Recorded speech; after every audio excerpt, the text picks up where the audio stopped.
বিবাদ হয়েছিল জমি নিয়ে দুপক্ষের অশান্তি, তার জেরে ফসল নষ্ট করে দেওয়ার অভিযোগ, ট্র্যাক্টর দিয়ে ফসল নষ্টের অভিযোগ প্রতিবেশীর বিরুদ্ধে। ইতিমধ্যেই অভিযোগ দায়ের হয়েছে থানায়। চাষ করে দীর্ঘদিন ধরে কষ্ট করে যে ফসল ফলানো হয়েছিল সেই ফসল এইভাবেই ট্র্যাক্টর দিয়ে নষ্ট করে দেওয়ার অভিযোগ, সেই ভিডিও ইতিমধ্যে সামনে এসেছে।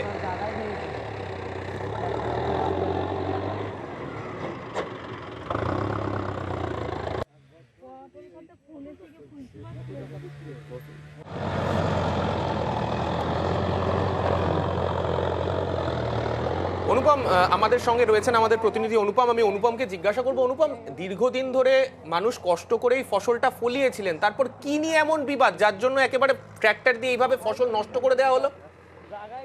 দেখো শালিক, এই যে স্বরূপনগরের পুনরাজপুর গ্রামে এখানে হারুন বিশ্বাস, সে কিন্তু দীর্ঘদিন ধরে কিন্তু এখানে প্রায় কুড়ি বিঘা জমির উপরে কিন্তু ফসল ফলিয়েছিল, শস্য ফলিয়েছিল, লাউ এবং পটল এইসব চাষ করেছিল।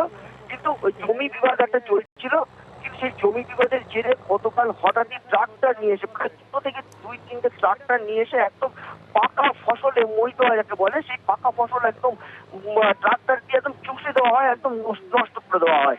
এবং এই হারুন বিশ্বাসের যেটা দাবি, প্রায় 3 থেকে 4 লক্ষ টাকা কিন্তু তার ক্ষয়ক্ষতি হয়েছে। এবং এই বিষয়ে কিন্তু স্বরূপনগর থানায় কিন্তু হারুন বিশ্বাস একটা অভিযোগও দায়ের করেছে।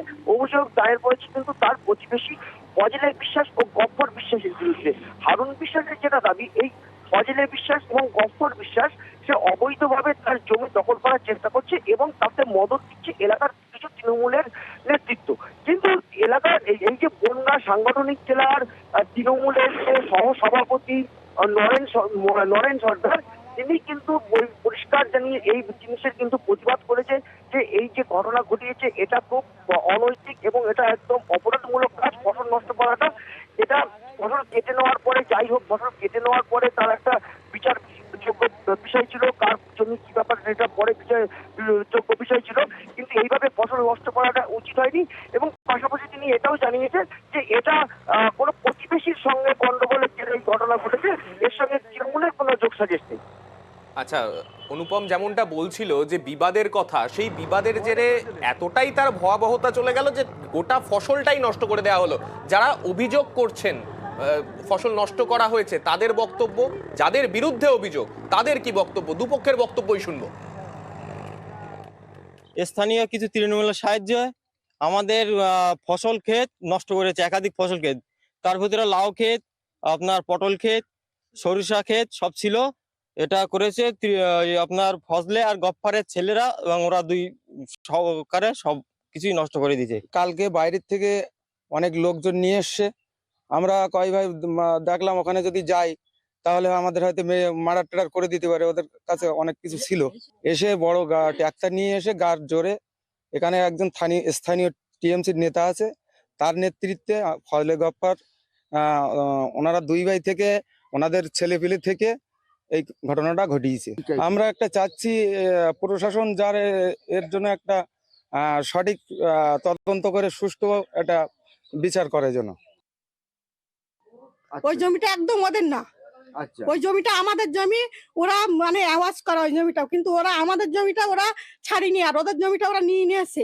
সেই জমি ওরা হচ্ছে চাষ করেছে লোকের কাছে, মানে লিজ দেয়া, ওটা যার জমি সে লিজ দেয়া সেই আমাদের বলেছে করতে, যা তার ফসলের পুরো ক্ষতিপূরণ দেয়া হয়ে গিয়েছে। তাদের বাড়ি জানাননি, তাদের কাছ থেকে শোনেন পুরো একদম মিটে গেছে। এরা জোর করে করছে সবকিছু, জোর করে। স্থানীয় তৃণমূল নেতৃত্বের কি বক্তব্য এই বিষয় নিয়ে শুনে নেব। দেখুন, ফসল নষ্ট করাটা একটা অপরাধযোগ্য ঘটনা, যার কোনো ভাষায় প্রকাশ করা যায় না। ফসল নষ্ট করা মানেই সেটা একটা সাংঘাতিক অপরাধযোগ্য ঘটনা বলে মনে করি।